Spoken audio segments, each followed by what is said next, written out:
Já parou para pensar numa igreja que é cheia de paixão, de energia, de dons espirituais, mas que, ao mesmo tempo, é um verdadeiro caos? Pois é, era exatamente esse o cenário que o apóstolo Paulo encontrou em Corinto.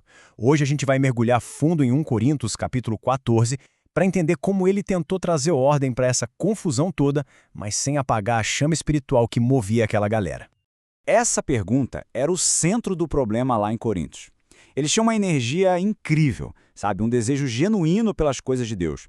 Só que essa mesma paixão, sem ter uma direção, estava virando bagunça.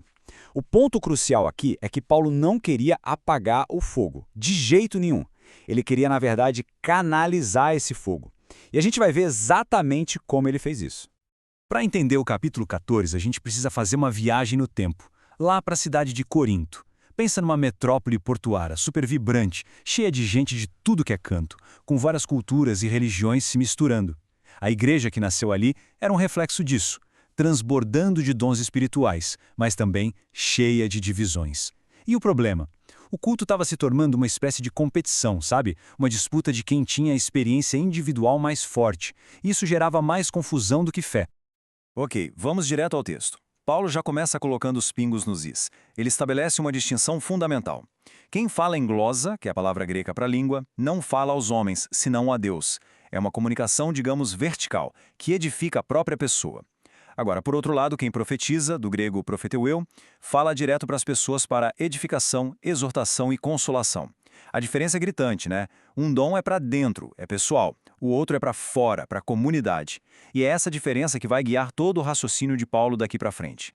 E aqui Paulo faz uma coisa que pode até surpreender. Ele não proíbe o dom de línguas. Muito pelo contrário, ele diz que gostaria que todos o tivessem, e até agradece a Deus por ele mesmo usar esse dom. A questão para Paulo não é qual dom é bom e qual é ruim. A pergunta é sobre a utilidade no culto público. É por isso que ele cria uma hierarquia. A profecia é maior que as línguas, a não ser que alguém interprete. E por quê? Simples, porque só assim a igreja inteira é construída, é edificada. E essa palavra edificação é a chave de tudo, é o princípio que rege o capítulo inteiro. É como se fosse a lente pela qual Paulo avalia tudo o que acontece no culto. Se alguma coisa não contribui para construir e fortalecer a comunidade, então, na reunião pública, aquilo está fora de lugar.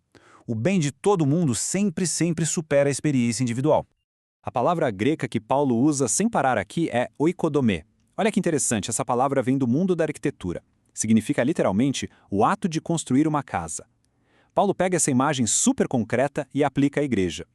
Cada palavra dita, cada dom usado, deve ser como um tijolo que é colocado no lugar certo, ajudando a erguer uma comunidade de fé que seja forte e saudável. Esse é o teste final para qualquer manifestação espiritual no culto.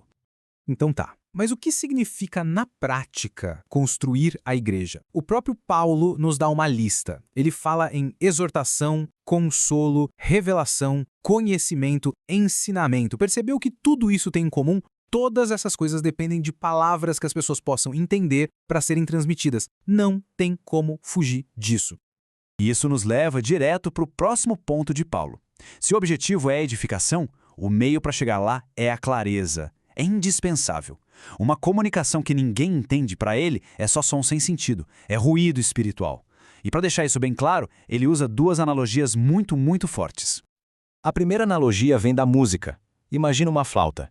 Se ela não produzir notas claras, definidas, o que a gente ouve não é uma melodia, é só barulho. Ninguém vai reconhecer a canção. Da mesma forma, no culto, se as palavras não são compreensíveis, a mensagem de Deus simplesmente não pode ser ouvida. A segunda analogia é ainda mais dramática. Pensa numa trompeta de batalha. No mundo antigo, toques diferentes davam ordens específicas: avançar, recuar. Se o som fosse incerto, confuso, os soldados não iam saber o que fazer. A batalha estaria perdida. Isso mostra que a comunicação na igreja tem um propósito super crítico. A falta de clareza não é só inútil, ela pode ser perigosa. Aí Paulo conclui com uma consequência social que é devastadora. Se a gente não entende o que está sendo dito, nos tornamos bárbaros um para o outro. Era assim que os gregos chamavam quem não falava a língua deles. Ou seja, em vez de unir as pessoas, a fala que ninguém entende cria barreiras, cria isolamento. É o exato oposto do propósito do evangelho.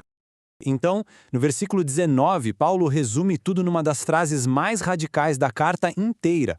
Ele diz que prefere falar só 5 palavras que todo mundo possa entender para poder ensinar os outros do que falar 10.000 palavras numa língua. Pensa nessa proporção. O valor não está no espetáculo espiritual, mas no impacto real, compreensível que constrói a comunidade. Bom, depois de estabelecer os princípios, edificação como objetivo, clareza como meio, Paulo agora vai para a parte prática. Ele não deixa os coríntios só com a teoria, não. Ele dá um verdadeiro manual de instruções para um culto com ordem. Sobre o dom de línguas, as regras são bem diretas. Primeiro, limitem o número, 2 ou no máximo 3 por culto. Segundo, 1 de cada vez pelo amor de Deus. E terceiro, e esse ponto não tem negociação, é obrigatório ter alguém para interpretar. E a consequência disso é clara. Se não tiver intérprete, a pessoa deve ficar calada na igreja, falando só consigo mesma e com Deus. A ordem e a clareza vêm em primeiro lugar. Agora, Paulo olha a situação pela perspectiva de quem está de fora. Imagina que um visitante que não acredita em nada entra na igreja e dá de cara com todo mundo falando em línguas ao mesmo tempo. A conclusão dele vai ser inevitável. Esse pessoal enlouqueceu. A desordem repele. Agora, em contraste, se ele entra e encontra pessoas profetizando, falando a palavra de Deus de forma clara, ele é convencido. Ele se sente julgado no bom sentido. E pode até acabar declarando: nossa, é verdade, Deus está mesmo entre vocês. Ou seja, um culto ordenado também é um testemunho poderoso. Mas e se alguém chegasse e dissesse: ah, Paulo, mas a força do Espírito é tão grande que não dá para controlar? Paulo corta esse argumento pela raiz. No versículo 32, ele entrega uma máxima teológica. Os dons espirituais estão sujeitos a quem os usa. A pessoa que profetiza tem controle sobre o seu próprio dom. Isso significa que esperar a sua vez, ou até ficar em silêncio se for preciso, não é apagar o espírito. É, na verdade, cooperar com Deus que, como ele mesmo diz, não é Deus de desordem, mas de paz. E assim a gente chega na conclusão, onde Paulo amarra todas as pontas soltas. Ele não termina com uma proibição, mas sim com um chamado ao equilíbrio, reafirmando tanto a paixão que a gente deve ter pelos dons, quanto a necessidade absoluta de ter ordem. Olha só o equilíbrio perfeito. Procurai com zelo o dom de profetizar, ou seja, busquem ativamente aquilo que mais constrói a igreja. Ao mesmo tempo, não proibais o falar em outras línguas. Ele vale do dom, mas dentro das regras que ele acabou de estabelecer. E para ninguém achar que isso é só a opinião do Paulo, ele arremata dizendo que o que ele escreve é mandamento do Senhor. E aqui está a frase que resume o capítulo inteiro, talvez a carta inteira. Tudo, porém, seja feito com decência e ordem. A palavra grega para decência é euschemonos, que passa uma ideia de um comportamento que é apropriado, que é belo. E ordem é taxin, um termo militar que significa manter a formação. A liberdade espiritual e a estrutura ordenada não são inimigas. Pelo contrário, são parceiras na criação de um culto que de verdade honra a Deus. Então, no fim das contas, 1 Coríntios 14 nos força a perguntar, afinal de contas, para que serve o culto? E a resposta de Paulo é muito clara. Não é uma plataforma para nossa autoexpressão espiritual. O objetivo é a oikodomé, a construção mútua. É o fortalecimento da comunidade e a apresentação de um testemunho que seja coerente e atraente para o mundo que está nos observando.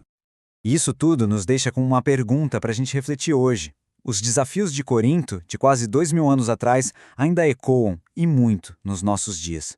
Como é que nós, em nossas comunidades, podemos cultivar um ambiente que valoriza tanto a paixão genuína do Espírito, quanto a ordem que constrói todo mundo e, no fim, glorifica a Deus? A resposta de Paulo é que isso não só é possível, como é essencial.